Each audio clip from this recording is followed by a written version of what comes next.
বন্ধুগণ, আজকের এই ভিডিওতে ধ্বনি সম্পর্কে বিস্তারিত তথ্য পেয়ে যাবেন। আশা করি এই ভিডিওটি আপনাদের উপকারে লাগবে। ধ্বনি সম্পর্কে শুরু করার আগে উদাহরণের মাধ্যমে শুরু করছি। যেমন, বালকটি হাসে, মৌ গান করে, শিপ্রা বই পড়ে।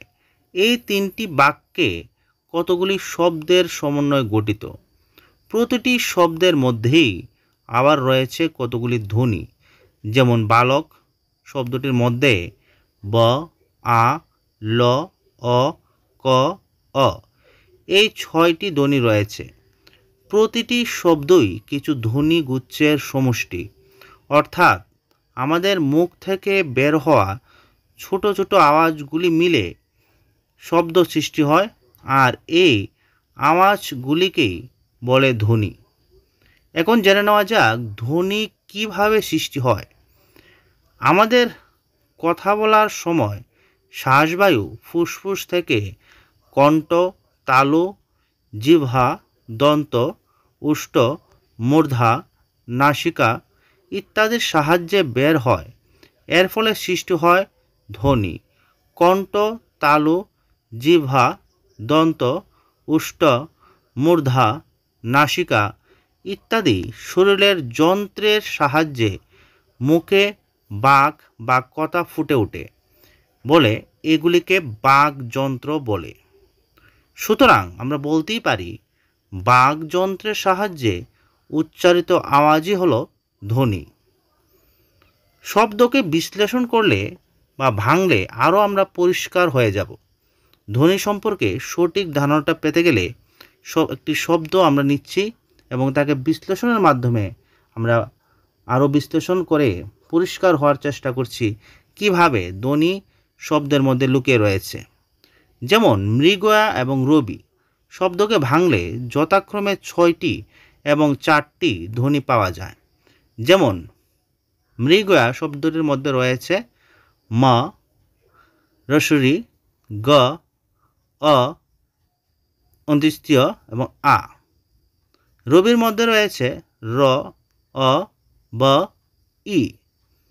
এমনভাবে আমরা বলতে পারি রমন, এটি একটি শব্দ। এর মধ্যে যে ধ্বনিগুলি রয়েছে সেটি হলো র, অ, ম, অ, ন। নবীন আরেকটি শব্দ, তার মধ্যে ধ্বনি রয়েছে ন, অ, ব, ই এবং ন। ধ্বনি হলো ভাষার ক্ষুদ্রতম উপাদান, যা মানুষের মুখ থেকে নিঃসৃত হয় এবং যার মাধ্যমে আমরা কথা বলি। সহজ ভাষায় যে কোনো আওয়াজই ধ্বনি, কিন্তু ভাষার ক্ষেত্রে বাকযন্ত্রের যেমন ফুসফুস, কণ্ঠনালী, জিহ্বা ইত্যাদির সাহায্যে তৈরি আওয়াজকেই ধ্বনি বলা হয়। আরও বিস্তারিতভাবে বলা যায় ধ্বনিকে সাধারণত 2 ভাগে ভাগ করা যায়, যেমন স্বরধ্বনি এবং ব্যঞ্জনধ্বনি। যে ধ্বনি উচ্চারণের সময় মুখগহ্বরে কোনো বাধা প্রাপ্ত হয় না, যেমন অ, আ, ই, ই ইত্যাদি, এগুলি হলো স্বরধ্বনি। অর্থাৎ স্বরধ্বনি উচ্চারণ করতে মুখগহ্বরের কোথাও কোনো বাধাপ্রাপ্ত হয় না, এই জন্যই এগুলিকে স্বরধ্বনি বলা হয়। এখন আসছি ব্যঞ্জন ধ্বনির মধ্যে।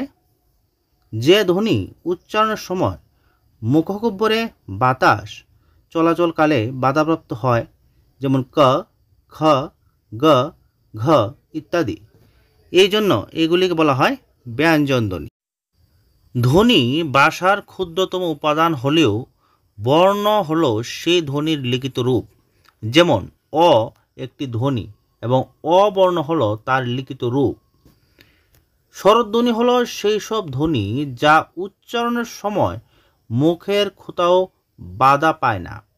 সাধারণভাবে বাংলা ভাষায় 11টি স্বরধ্বনি প্রচলিত আছে।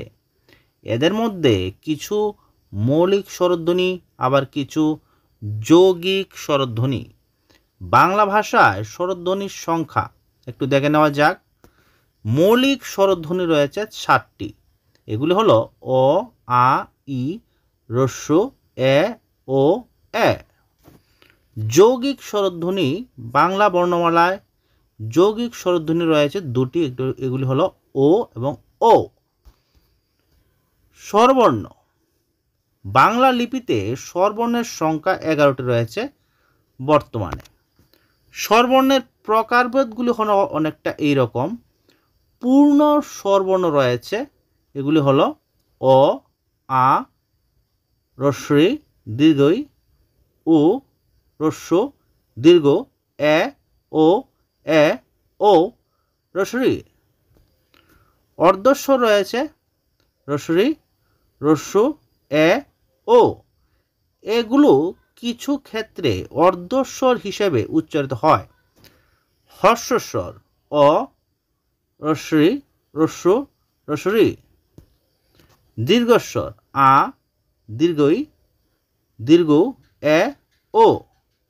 অর্ধমাত্রাযুক্ত স্বরবর্ণ হলো হ্রস্বই। মাত্রা ছাড়া স্বরবর্ণ অ, আ, হ্রস্বই, দীর্ঘ, হ্রস্ব, এ, ও, এ এবং ও। স্বরধ্বনির বৈশিষ্ট্য একটু জেনে নেওয়া যাক। যেসব ধ্বনি উচ্চারণের সময় বাতাস মুখের কোথাও বাধাপ্রাপ্ত হয় না সেগুলি হলো স্বরধ্বনি। ফুসফুস থেকে বাতাস গলবিল ও মুখ দিয়ে বের হয়ে যায়, কিন্তু তখন যদি বাধাপ্রাপ্ত না হয় কোথাও, তাহলে কিন্তু আমরা দেখতে পাই যে স্বরধ্বনি উচ্চারিত হয়।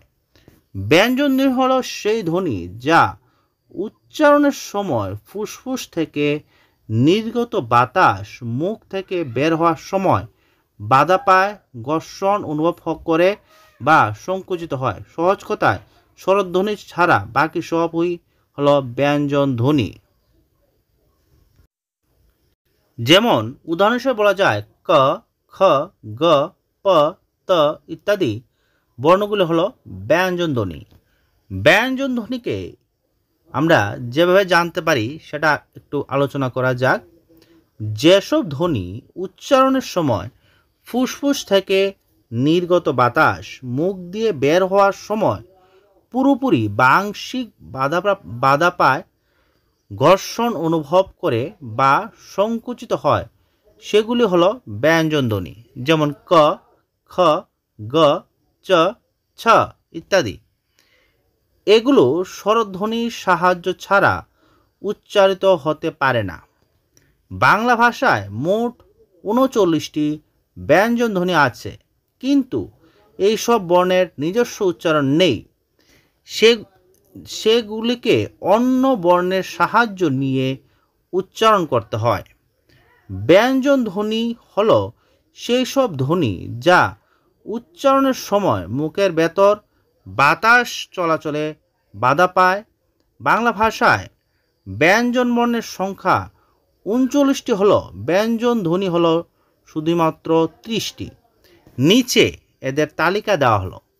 ব্যঞ্জন ধ্বনি 30টি, সেগুলি হলো ক, খ, গ, ঘ, ঙ, চ, ছ, জ, ঝ, ঞ, ট, ঠ, ড, ঢ মূর্ধন্য, ত, থ, দ, ধ, ন, প, ফ, ব, ভ, ম, অন্তঃস্থ র, ল, তালব্য মূর্ধন্য দন্তাস্য হ, র, র, অন্ত্যেষ্টিয় খণ্ডাত্ব অনুস্বার বিসর্গ চন্দ্রবিন্দু। এই ব্যঞ্জন ধ্বনিগুলোকে বিভিন্ন ভাগে ভাগ করা যায়। যেমন পৃষ্ঠ ধ্বনি বলা হয়। ক থেকে ম পর্যন্ত যে ধ্বনিগুলি সেগুলিকে পৃষ্ঠ ধ্বনি বলা হয়। নাসিক্য ধ্বনি বলা হয় যেগুলি বর্গের পঞ্চম বর্ণ এবং উচ্চারণ করার সময় নাক দিয়ে উচ্চারিত হয়। যেমন ও, ঞ, মূর্ধন্য, ন, ম। উষ্ম ধ্বনি হলো যেগুলি উচ্চারণ করার সময় উষ্ম বা গরম বাতাস বের হয়। যেমন তালব্য, মূর্ধন্য, দন্তাস্য। পার্শ্বিক ধ্বনি হলো ল, কম্পিত ধ্বনি হলো র, তাড়িত ধ্বনি হলো র, র। উদাহরণস্বরূপ বলা হয় পৃষ্ঠধ্বনি হলো যেমন ক, খ, গ, ঘ, চ, ছ, জ, ঝ, ট, ঠ, ড, ঢ, ত, থ, দ, ধ, প, ফ, ব, ভ। নাসিক্য ধ্বনির মধ্যে বলা যায় উ, নিয়, মূর্ধন্য, ন, ম। ঊষ্মধ্বনির মধ্যে রয়েছে তালুবস্য, মূর্ধন্যাস্য, দন্তাস্য, হ। পার্শ্বিক ধ্বনি হল ল, কম্পিত ধ্বনি র, তাড়িত ধ্বনি র, র।